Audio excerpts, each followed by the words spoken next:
তেজপাতা আর কাঁচা লঙ্কা দিয়ে করছি কিন্তু এটা একটা বাঁধাকপি তরকারি করছি। বাঁধাকপিটাকে সিদ্ধ করে নিয়েছি, আলু আর বাঁধাকপি। হ্যাঁ হ্যাঁ হ্যাঁ, আর জিরে গুঁড়োও দিয়েছি। দিয়ে এটাকে ভালো করে কষিয়ে নিয়ে তারপরে জল দিয়ে দিই, একটু মিষ্টিটা দিয়ে দিই, গরম মশলা দিয়ে দিই, মিষ্টি দিয়ে দিই। রান্না তাহলে হয়ে যাবে, সিদ্ধ করা জিনিস তো এক্ষুনি হয়ে যাবে। কাশ্মীরি লঙ্কা দিলাম কালারের জন্য, বুঝলেন। লবণটা দিয়ে দিলাম, লবণটা দিয়ে বাঁধাকপি তো একটু গরম মশলা দিয়ে বেশি জল দিব না।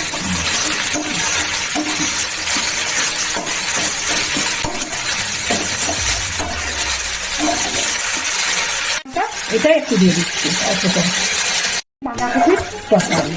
কাঁচা লঙ্কা দেওয়া আছে বলে কালারটা খুব একটা লাল হয়নি। হ্যাঁ, অরিজিনাল কালার। ঠিক আছে, রান্না করতে আমার কমপ্লিট।